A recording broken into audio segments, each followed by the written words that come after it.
राधे राधे दोस्तों, आपका हमारे YouTube चैनल दिव्य भक्ति ज्ञान वेग में हार्दिक स्वागत है। प्रिय श्रोताओं, आज इस वीडियो में आप जानेंगे अपरा एकादशी व्रत के पारण मुहूर्त और पारण की संपूर्ण विधि के बारे में। एकादशी का व्रत जितना महत्वपूर्ण माना गया है, उतना ही महत्वपूर्ण उसका पारण भी माना गया है। शास्त्रों में कहा गया है कि अगर श्रद्धा से किया गया व्रत सही समय पर विधि पूर्वक पारण ना किया जाए तो व्रत का पूर्ण फल प्राप्त नहीं हो पाता। इसलिए अपरा एकादशी के अगले दिन द्वादशी तिथि को उचित समय पर पारण करना अत्यंत आवश्यक माना गया है। यह व्रत भगवान विष्णु को समर्पित है और मान्यता है कि अपरा एकादशी का व्रत के पुण्य से मनुष्य के कई जन्मों के पाप नष्ट होते हैं, भय दूर होते हैं, जीवन में सुख शांति का आगमन होता है और नकारात्मक ऊर्जा दूर होती है।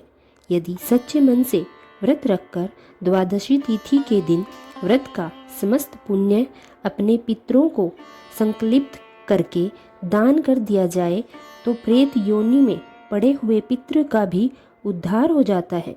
उन्हें भी प्रेत योनि से मुक्ति मिल सकती है। जो भक्त समय पर पारण करता है उसके घर में अन्न, धन, सुख और सौभाग्य में वृद्धि होती है और जो भूलवश पारण में देरी करता है उसे भगवान से क्षमा प्रार्थना अवश्य करनी चाहिए। इस बार ज्येष्ठ मास की अपरा एकादशी कृष्ण पक्ष की 13 मई दिन बुधवार को रखा गया है। एकादशी तिथि 12 मई दिन मंगलवार को दोपहर 2:53 से प्रारंभ होकर 13 मई दिन बुधवार को दोपहर 1:30 पर समाप्त हो रही है। द्वादशी तिथि 13 मई दिन बुधवार को दोपहर 1:31 से लेकर प्रारंभ होगी और 14 मई दिन गुरुवार को सुबह 11:20 पर समाप्त होगी। बुधवार को दोपहर 1:31 से ही हरिवासर का समय भी शुरू हो जाएगा और जब तक हरिवासर रहता है तब तक एकादशी व्रत का पारण नहीं किया जा सकता और हरिवासर समाप्त होगा 13 मई दिन बुधवार को रात 8:30 पर। इसके बाद अगले दिन शुभ मुहूर्त में व्रत का पारण किया जाएगा। 14 मई दिन गुरुवार को ब्रह्म मुहूर्त सुबह 4:13 से लेकर 5:01 तक रहेगा। सूर्योदय होगा सुबह 5:50 पर और सूर्यास्त होगा शाम 6:56 पर।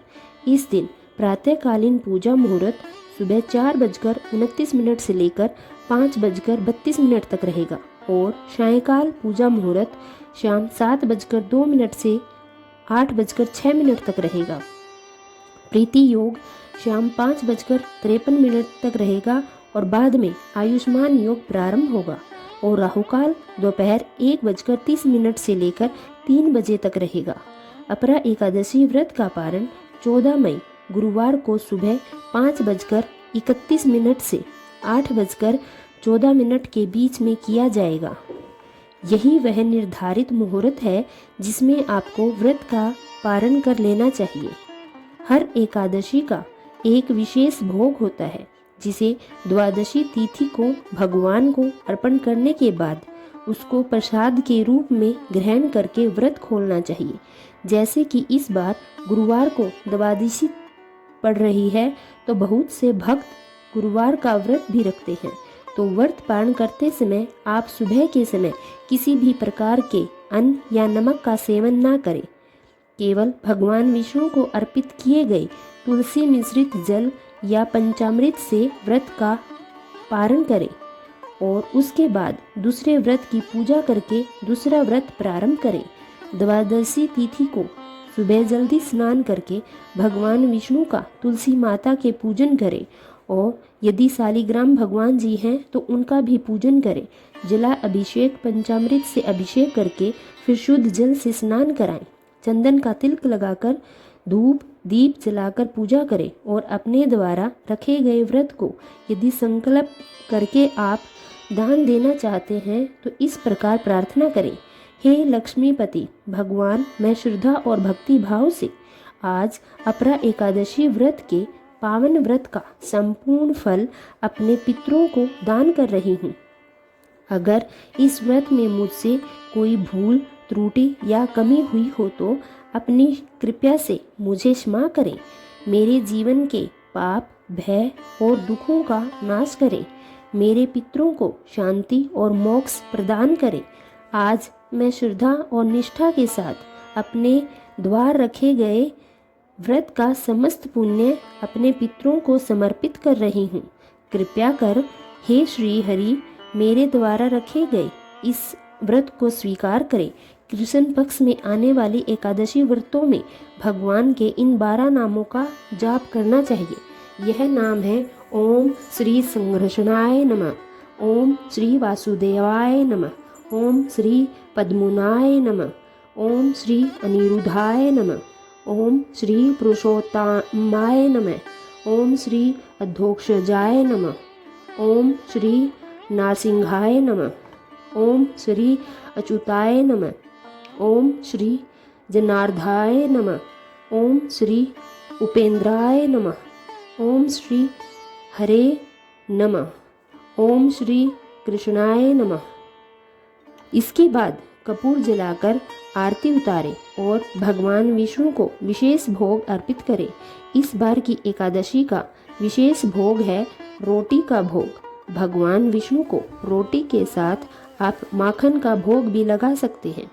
रोटी में घी लगाकर भी भगवान को अर्पित कर सकते हैं और उसका दान भी किसी निर्धन भूखे व्यक्ति को कर सकते हैं या गौ माता को भोजन का एक हिस्सा खिला सकते हैं। यदि आप दूसरा व्रत रख रहे हैं तब भी आप भगवान को विशेष भोग अर्पित करें और उसका प्रसाद सभी लोगों में बांटें। व्रत रखने वाले भक्तों को पंचामृत या तुलसी दल भगवान को अर्पण करने के बाद उसको प्रसाद के रूप में ग्रहण करना चाहिए। गुरुवार के दिन जब द्वादशी व्रत का पारण किया जा रहा है तो अपने भोजन सामग्री या भगवान को भोग लगाने में आप पीले रंग के फलों का, पीले रंग की भोज्य सामग्री का, सात्विक चीज़ों का प्रयोग कर सकते हैं। और इस दिन केले के पेड़ का पूजन करना भी अत्यंत शुभ फलदायी माना जाता है। जिन भक्तों ने कोई दूसरा उपवास नहीं रखा है वे सुबह तुलसी मिश्रित जल ग्रहण करने के बाद फिर सात्विक भोजन ग्रहण कर सकते हैं। किसी भी व्रत में यदि अंत में सच्चे मन से क्षमा प्रार्थना कर ली जाए तो व्रत में हुई कमियों के लिए आपको दोष नहीं लगता। इसलिए सच्चे मन से प्रार्थना करें कि हे दीन दयाल, हे करुणा सागर, हे जगत के पालनहार प्रभु, यदि अपरा एकादशी के पावन व्रत को करने में मुझ में कोई भी भूल त्रुटि या नियमों में कमी रह गई हो और कभी अज्ञानवश मन वचन या कर्म से मुझसे कोई अपराध हो गया हो तो अपनी असीम कृपा से मुझे प्रभु क्षमा करे। हे नारायण, व्रत जप पूजन और पारण में जो भी कमी रह गई हो, भाव में जो भी कमी रह गई हो, उसे अपनी कृपा से पूर्ण मानकर मुझे अपने चरणों में स्थान दे। मेरे जीवन के दुख, भय, रोग, पापों का नाश करे और मेरे जीवन में सुख, शांति और धर्म का वास बनाए। तो यह थी आज की वीडियो। उम्मीद है आपको जानकारी पसंद आई होगी। धन्यवाद।